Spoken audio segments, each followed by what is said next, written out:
What is the biggest myth about HRT? The commonest myth is that it's dangerous and that the risks outweigh the benefits.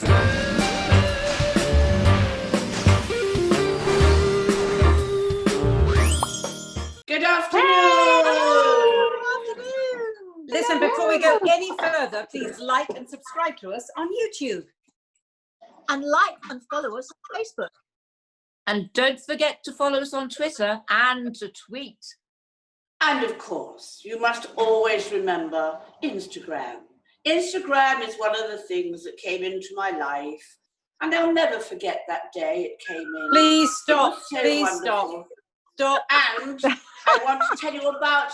No, you're not going to tell them. You interrupted me last time. It's my turn. Please go to our website, theamazingwonderbirds.com. Yes, are you finished? Are you girls finished? No. Oh, Never. Never. Over my head goes one shot. Whatever. now it's what to watch Wednesday, and I've been extremely boring because I'm doing this so slowly, you see, because I'm still watching Call My Agent. I'm just loving it. And last night, I just love it. It's laugh out loud television. It's just wonderful, and I absolutely love it. But I'm very interested to know what our Dr. Wonderbird, Tracy, has been watching. What have you been watching, Dr. Wonderbird? Hello. Hi, Hello. I'm a bit of a Netflix queen as well. I love things, but I've been watching Filthy Rich about Jeffrey Epstein. Have you can't done? watch that. Can't watch that. Really Yeah, I've interesting. seen that. Yeah, It's really brilliant. loved it. Learned a lot because I thought I knew all about it because we've heard so much, but really, really good. I've been watching that. It What is have you great. been watching, Dee? What have you been up to? Well, I did watch that actually, but I'll tell you what, it's really great. But complete escapism. Schitt's Creek. I don't know if you heard of it, and that's on Netflix Yes. as well. Oh, Yeah, so funny. So funny. It's absolutely brilliant. Have you not heard of it, Sherrie? Sorry? Schitt's Creek. It's Creek. Schitt's Creek on Netflix. No. Oh, it's Are you brilliant. swearing? I can't understand what you're saying. It's about a very wealthy family who lose everything, and they have to live like normal people, like us, you know, with very little money, and it's just hilarious. It's in a one-eyed town in America called Yeah. Schitt's Oh, I Creek. see. Schitt's Creek. Right, It's okay. hysterical. Brilliant. It's brilliant. Wow. And by the way, before I carry on, I have to say that Alex, who was on the show last week, Alex Hewson, has Yes. just written in and said that, you know, she's a big Benidorm fan. Oh, Well, God, here we No, go. really? Please, I'm begging Yes, you. big Benidorm fan. But also, she has just seen Harriet on Ruthless on Broadway HD. She said, please, can we give her a shout out? Oh, on yes, how Sherrie. great it Some was. other So, people work Harriet. as well. Look, she's off. She's so bitter. Yes, and I'm going to tell you what Yeah, take it. Obviously, I've been watching Sherrie in Benidorm again. Yes. Of course. So that's aside, all Which that's goes aside. without saying. Tonight at 9 o'clock. Tonight No, at 9 no, o'clock. no. But I've also been watching Gogglebox, which I absolutely adore, and the Celebrity Gogglebox is hysterical as well. It's such fun. It's just I need a laugh. It delivers.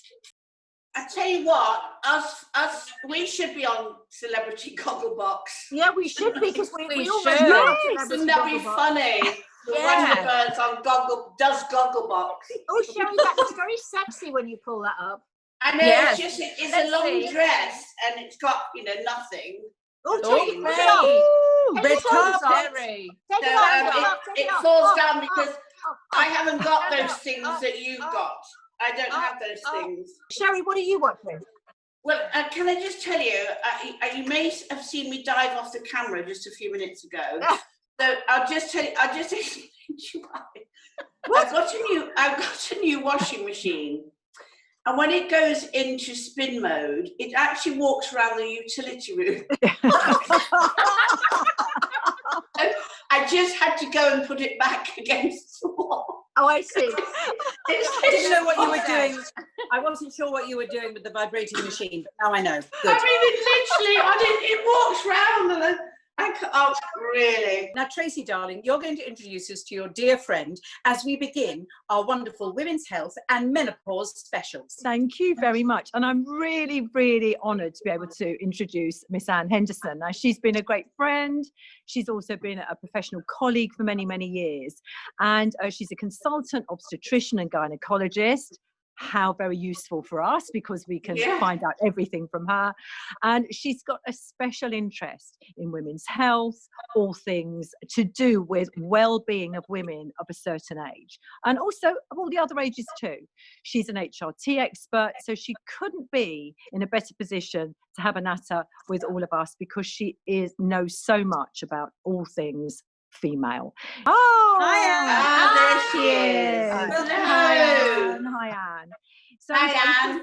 I was just doing the intro, Anne, for you, saying how wonderful you are, and I've learned a lot from you, and we've done a couple of things together in the past, and it was warmly received. But I'm going to kick off because the girls have got so much to ask you. We've got to cram it all in. So, Anne, I'm just going to open it up. Menopause and HRT. You've gone. Where have you gone? She's gone. She's gone. You can't just walk out of shop. You can't just go. So No, what we no. want, Shut the door. oh, sorry. What we want to know, Anne, is this. And just to kick it off very quickly, what is the biggest myth about HRT? The commonest myth is that it's dangerous, and that the risks outweigh the benefits. And of course, the big, as we discussed when we last spoke, the big elephant in the room is the issue of breast cancer. So that is the biggest myth by far. Yeah. So I'm sure the girls will sort of ask you their questions about that, because I think it is a huge one, and one that they will quiz you about, surely. But I know Sherrie has quite strong feelings about HRT as well, don't you, Sherrie? I'll tell you why, because I don't believe in taking drugs. Yeah. So HRT was not a choice. But then when I had a very early menopause. I was 42. Yeah. 41 actually. And which was quite shocking. And bet. then, so they put me on HRT, they put me on the patches. And then I understood later that the patches are the strongest version of HRT. That's what I was told later. Mm-hmm. Anyway, so I know it can cause thrombosis. So it caused an occlusion in my left eye, which is like a thrombosis, which caused water and retina to be in this left eye. And so I had to go to Moorfields and had all the eye cleaned, and it's a long story. And they said at the time, you are on HRT, aren't you? You must come straight off it, because you are susceptible to thrombosis. And so my question to you is, regardless of all of that, is there an organic, holistic version of HRT that I could have taken at that time without suffering all these years with hot sweats, which, believe me, after all this time, I still do. So, well, the story that you were told is actually factually incorrect, and it's not backed up by research. So if you give estrogen through the skin, and that either means a patch or the gel, they're not particularly strong. And for example, the patch comes in 6 different strengths, so it may be that the version you were on was too strong for you. right. But we know beyond doubt that if you give estrogen through the skin, so that's as opposed to swallowing it, if you give it through the skin, it absolutely does not increase the risk of thrombosis. And I have patients in my clinic who have had clots on the lung, pulmonary embolus, which is a very serious condition, and they're still on HRT. So I think the scientific evidence has come on leaps and bounds since you were first treated, but we know categorically that estrogen through the skin is 100% safe as far as thrombosis and high blood pressure is concerned. Is completely different to tablet. So whether the HRT was truly the cause or whether it was just bad luck, we will probably never know. But I would have no qualms about putting somebody with a thrombosis on HRT, as long as it's the modern HRT. I'd like to ask you a question, if I may. Yeah. which is my grandpa was a doctor. My grandmother had a very, very early hysterectomy in her early 20s after having my mum. Yeah. And she was put on HRT very, very early. And she stayed on it till she was about, well, in her late 90s. She lived till 99 and a half. Good for her. My mother, however, had a hysterectomy postmenopausal, but she then was put on HRT and then developed breast cancer, and then developed breast cancer. And obviously was taken off HRT. Sure. My sister and myself have to have regular checkups. I also had a very early menopause and never had HRT because I understood, as you said, which was so fascinating to hear, thank you, that it is a myth. So I'm ready to IV the hell out of it now, let me just tell you that. I'm ready to wear it, face pack it, put it in any orifice, I don't care, I'm taking it. So I didn't realise that it was a myth because I'd never taken it, and with an early menopause like Sherrie, it was really hard, and I was quite alone because none of my other friends had it at that time. And it's fascinating. So my grandma always looked amazing, as I said, 99 and a half. Is it because she had HRT that kept her going? well, some of it will obviously be genetic, but there's no doubt that women who remain on HRT long term, I mean, she's testament to the benefits of HRT. All the studies show that they live longer, they live significantly longer than women not on HRT. That's a given, and there is, as far as I'm aware, there's not a single scientific study that doesn't agree with that. But more importantly, the women have, if you look at quality of life scores in terms of physical health, activity, mental health, brain function, you know, that thing that we call brain fog, women on HRT consistently rank much higher up the scores than non-users. So they're living life to the full. So they're not living to 90 sitting in a wheelchair unable to move. These women have great brain capacity, mental function, collagen throughout the body, in the skeleton, the skin, the nails, the hair is good. Their bones and joints remain in great shape. And most importantly, the cardiovascular health, which is what kills women. I mean, it's heart attacks and strokes that we should be worried about.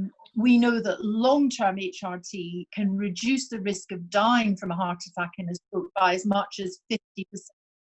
So amazing. So am I able to go on it now? Am I now able to go on it, even though I have breast cancer screening on the National Health and everything, because my mother had it? I could actually then take it.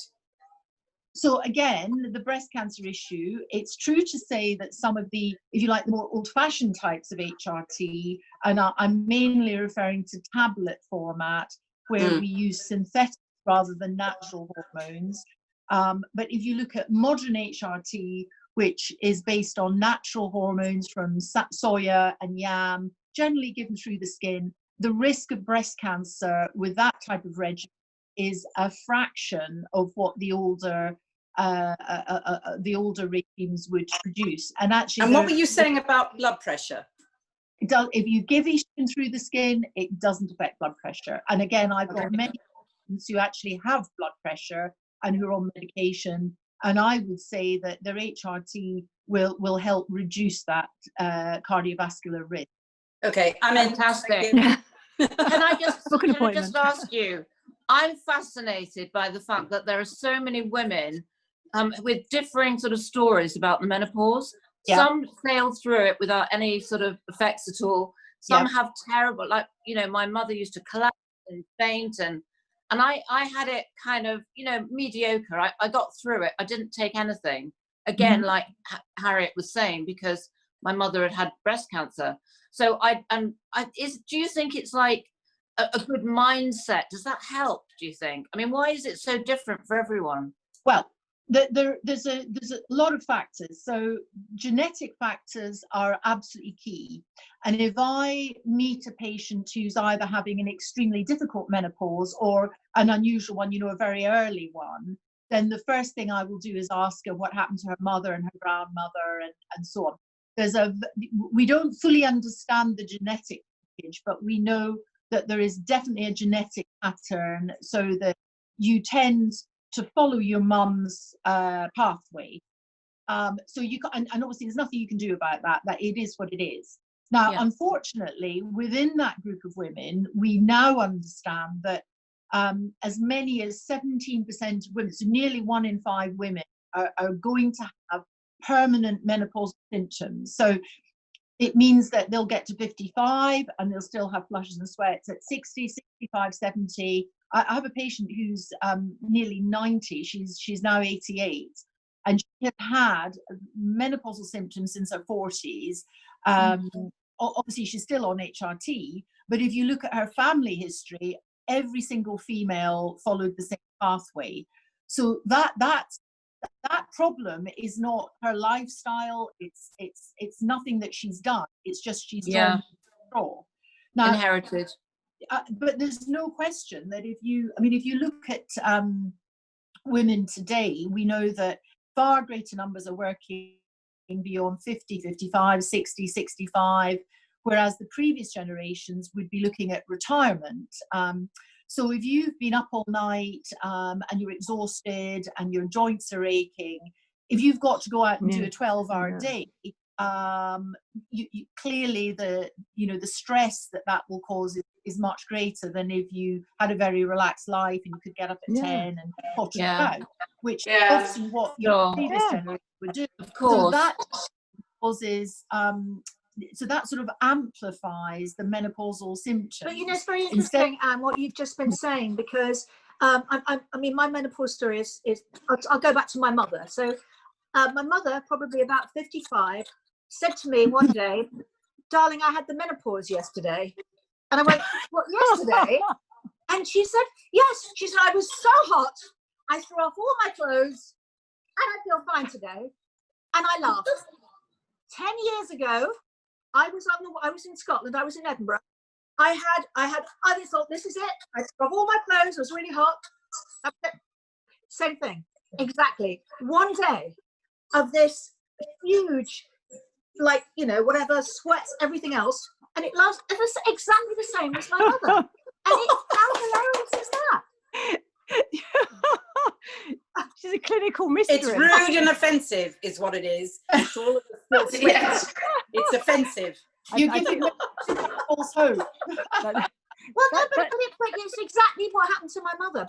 But I must say, I wonder if it was something to do with the fact that for many years before the menopause, so this is my point.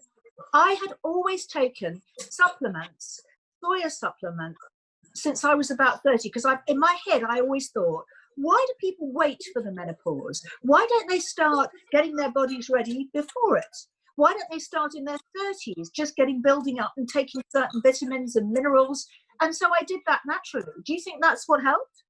Well, it certainly wouldn't have done any harm. And if you look at going back to one of the previous questions about the natural options, then if you want to manage the menopause without using hormones, then you will be looking at probably herbal remedy or get phytoestrogens in your diet or through supplements. And there is very good evidence that they can help. There's no question. I actually, in my practice, I work very closely with a medical herbalist, and I have done for years. So I think I've probably got a bit more background knowledge and understanding about herbs, nutrients, and many doctors. Sadly, I think a lot of the profession are very dismissive about complementary therapies, and but there is definitely robust scientific evidence that certain herbal tinctures, certain phytonutrients can help. But bioidentical hormones, is that what you're talking about when you talk about estrogen? This is a really controversial area, so I hope the lawyers aren't listening. So don't worry, I have legal cover. So bioidentical hormones are, speaking as someone who's an accredited British Menopause Society practitioner, so I've got all the usual postgraduate qualifications. So bioidentical hormones, I would say avoid like the plague. My main concern, and it's not just myself, I think anybody in my position would be saying the same. So they're not regulated. They are not subject to the sort of scientific scrutiny that the sort of HRT that I would prescribe is constantly being reviewed. Research papers are being produced. Bioidenticals are not produced by the major drug companies like Novartis, Henderson. I see them very much as being quite, I have no concern in saying that I think they're quite a fringe practice. They're not prescribed by specialists like myself, who've often done decades of postgraduate training, and we're accredited BMS specialists. What we recommend are body identical hormones. You might say, well, the name's very similar, but actually there's a world of difference between them. What we're prescribing are properly regulated. They're covered by the MHRA, that's the Medicines and Health Regulatory Authority. Adverse incidents have to be reported. I could basically give you chapter and verse on every single hormone I recommend and prescribe. Bioidenticals are generally prescribed by non-specialists, by non-gynecologists, and by non-menopause specialists. So, and I think you may say, well, why are they so popular? I'm not disputing. I see many patients in my own practice who've tried bioidenticals. I think the answer is that because the national services that we've had in Britain to date have been shockingly bad. Women have really struggled to get hold of advice from their GP or from a specialist like myself on the NHS. So what's happened is it's allowed this private industry to grow up, to develop, where women can certainly get treatment, but I would say you need to look at what you're taking. You need to really ask the questions. Is it safe? What's in the medication? And I would always recommend that somebody gets advice from a properly recognised specialist. I think that's really interesting, because I didn't know that they, what you've said to me it's amazing, and I'm really, really happy I asked that question, because I thought what you were talking about before was bioidentical. Because of all the creams and things. But having, had my one day of the menopause, I'm very lucky that I haven't had any symptoms. Don't want to hear it again, Debbie. Sorry, but what I do take lots of supplements. But what is very interesting about all the women in this show is that we all have underactive thyroids. Yeah. Now, how interesting! All of us. Yeah, that's interesting. It's very common. Now, is that connected? So there's a big crossover between some thyroid symptoms, particularly underactivity, and menopause. And it's one of the first things that you have to exclude around the time of the menopause, because obviously what you don't want to do is assume that everything is down to menopause and then miss an underlying thyroid problem. But actually, in most cases, the two are not linked. It's just really bad luck if you happen to have an underactive thyroid and a menopause. Yeah, a lovely cocktail. It's a lovely cocktail. Thank you so much. Thank you. Will you promise to come back? Because this is just the first, this first of our specials. We've got so much to ask you. We could go on talking all day. You're amazing. Brilliant. Yeah, thank you so much. Thank you, Anne. It was really good. Thank you, Anne. And there's so much more I know, because I know you've got so much more to do. I'm sure you do. So thank you so much. Thank you. Bye-bye. See you soon. Bye. Bye, Bye, darling. Anne. Bye. Oh, that was absolutely extraordinary. Absolutely Life-changing. fantastic. It really wants you to get more and more out of her, because she's got a lot more information on supplements and the difference between body identical and bioidentical, which is a revelation, and there is so much more. So she mind blowing. Thank you for bringing her on. She was amazing. Yeah, She's well, absolutely fantastic. And I have both, I wanted to ask her afterwards, because obviously I take supplements now, but we've taken Isovan, which is a supplement. Isovan. And we both taken it after the menopause. And before it as well. Yeah. So you did, What's that? It's a supplement, isn't it, Dee? It's a supplement, and also with natural products. And in fact, I was talking to the nutritionist the other day, actually, because we were talking about something completely different. In fact, she's coming on the show at some point. But she was saying that they've been doing a study with sheep So what they're using is the beer Sorry? hops. Yeah, So- beer hops with Sheep? sheep. Yeah. And And- beer hops. And what they realized is some sheep were grazing in a field next to where they were growing beer hops, and their menstrual cycle changed, right? So they looked into it, they did some research, and they realized that if they used the supplements from the beer hops in these supplements, that it would really help with the menopause. So this is what they've developed over the years. It doesn't mean that you can actually start hitting the bottle, darlings, you know? Sherrie, what do you think? Well, I'm a bit confused, really, because